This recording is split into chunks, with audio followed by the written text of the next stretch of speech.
Mes soldats, bonjour à tous, merci encore une fois de m'accorder votre précieux temps et bienvenue dans cette nouvelle vidéo. Oh, nous sommes en plein Paris, rue de Turenne, dans le 3e arrondissement. Et aujourd'hui, on part sur une petite vidéo pour vous expliquer le thème tant attendu de la guérison. Je vais vous expliquer un peu tous les changements que j'ai mis en place dans mon mode de vie, dans mon entraînement et dans le suivi de cette fameuse putain de blessure au coude qui date maintenant depuis la fameuse séance avec Mr. Sean Starford et depuis grosso modo le salon du body, juste après lequel je me suis mis une période d'entraînement de débile parce que j'étais au top et que j'avais pas envie de lâcher. J'ai ressenti, comme vous le savez probablement, une petite douleur à l'intérieur de mon coude juste là, et en fait quand j'ai pris conscience de la gravité du truc, il était trop tard, j'avais trop déglingué mon tissu conjonctif et j'avais déjà fait beaucoup trop de dégâts sur mon coude. Et donc ça fait maintenant 6 mois que ça dure. J'ai fait tout ce qui était en mon pouvoir pour pouvoir guérir. J'ai arrêté complètement de m'entraîner pendant tout le mois d'août, mais ça suffit pas. J'ai dû mettre en place des techniques proactives et des vraies modifications de mon mode de vie pour pouvoir m'en sortir et permettre une guérison relativement accélérée parce que j'en peux plus et que mine de rien ça fait maintenant 6 mois que j'ai pas fait de traction lestée alors que c'était mon point fort.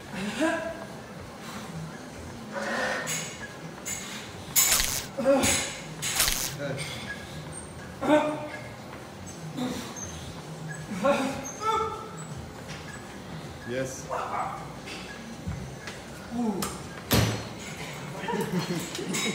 Que j'ai pas fait aucun polyarticulaire sur le haut du corps, pas de développé couché, pas d'OHP, même pas de curl biceps, sans parler de polyarticulaire, même pas de travail d'isolation sur la flexion ou l'extension des coudes. Donc misère, c'est aussi la raison pour laquelle j'ai perdu pas mal de masse musculaire, évidemment beaucoup de force, qui reviendront si j'arrive à guérir complètement et à soigner complètement mon tendon.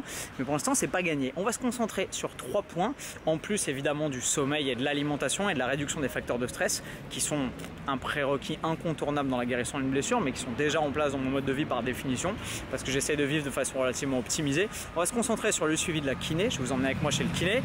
On va ensuite se pencher sur les modifications de mon entraînement et je vais vous montrer un peu ma planification d'entraînement type. Je sais qu'il y en a beaucoup parmi vous qui me l'ont demandé. Je vais vous montrer un peu comment j'ai modifié tous mes exercices pour pouvoir, mine de rien, continuer à m'entraîner et à créer un stimulus pour la croissance musculaire pour pas non plus ressembler à une énorme merde.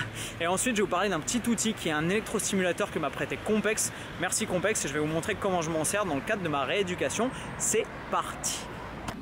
C'est là que c'est pas top. Là, ça tient plus.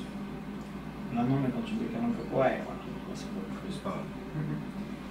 D'accord. Alors tu laisses vraiment bien tranquille après en de choc pendant 48-72 heures. Enfin, vraiment que ce soit. Tu dois sentir des fois quand tu touches, ça fait comme un boule en fait. Tant que tu as cette sensation, tu attends. Ouais, le lendemain c'était pas ouf. Donc il faut que ça reste tolérable. Peut-être que c'était trop fort la dernière fois. Il faut vraiment qu'on percute et que ça reste tolérable. T'as pas de radiation vers l'avant-bras. Non. Quand j'envoie des petits sèches, tu les sens pas du tout. Non plus, ça va. Ça va. Un peu. Ouais, mais bizarrement c'est ici. Pas vraiment quand je force en pleine flexion et en fin de course. C'est sur le tendon. C'est ici. Tu vas repousser comme ça et tu vas contrôler avec le bras vers l'avant. Si ça fait mal, tu soulages avec la main droite. Ouais. C'est ça? Ok mes soldats, ce que vous avez vu c'est donc une partie du suivi réalisé récemment avec mon kiné. Ce sur quoi on s'est concentré, c'est donc 2 types de travaux. Premièrement, des ondes de choc, donc c'est l'espèce de machine qui fait qui crée donc des chocs physiques sur la zone tendineuse et sur les tissus conjonctifs blessés. Le deuxième type de travail, c'est le travail en excentrique, pas en excentrique complet à 120% du 1RM, mais en mode excentrique pour pouvoir restimuler de la croissance musculaire et de la croissance tendineuse en évitant de créer trop de dommages sur les muscles.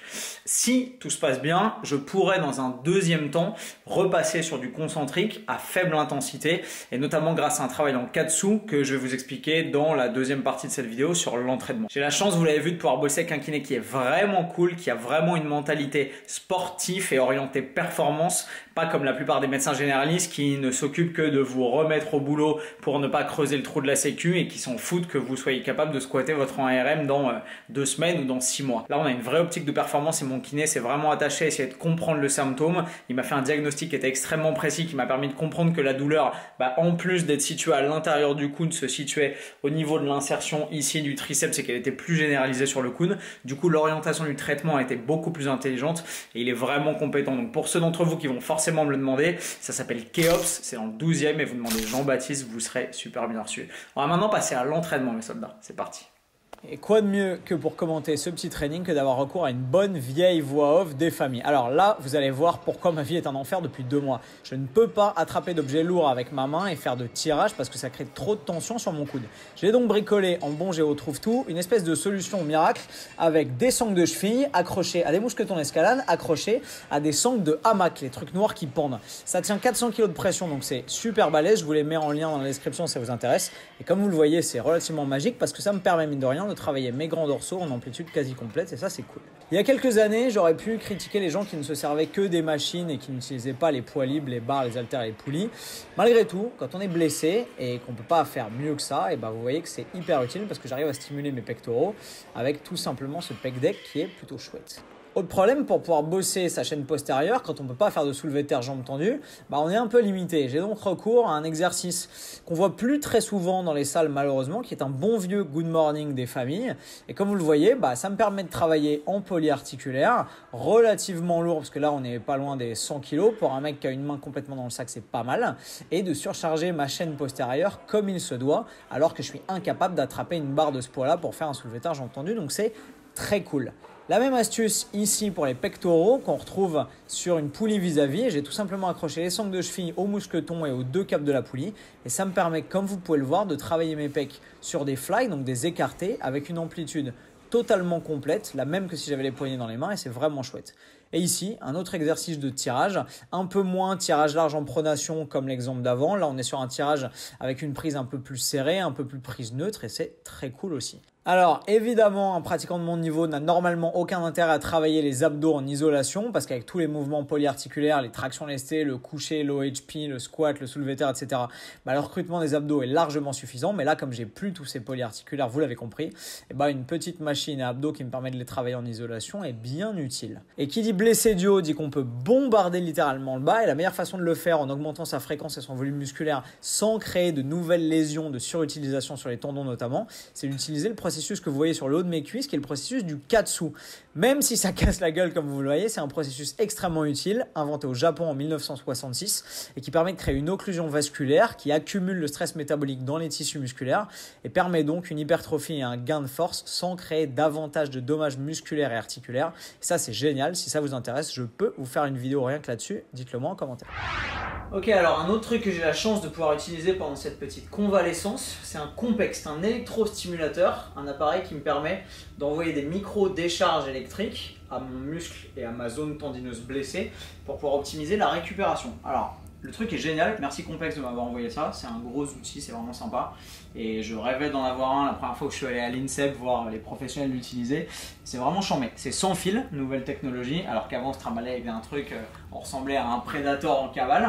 L'intérêt c'est que ça me permet d'envoyer des micro-décharges dans mes tissus conjonctifs, donc là vous voyez épitrochléite et épicondylite, j'ai pris les deux et donc je traite l'intérieur du coude qui est lésé. L'objectif est tout bête, pouvoir recréer de la vascularisation et stimuler un peu la construction de nouveaux tissus conjonctifs sains et éviter l'accumulation de tissus cicatriciels au niveau des tendons et des aponevroses au niveau du muscle. C'est cette zone-là qui est lésée et qui est douloureuse. Et vous voyez que là, j'utilise, il y a plusieurs programmes. On a un programme massage relaxant, on a un programme qui s'appelle TENS, qui est spécifique pour les tendinites. Si vous allez sur le site, vous pouvez voir exactement comment l'utiliser. Il y a vraiment tout. Là, je suis en train de faire un massage relaxant.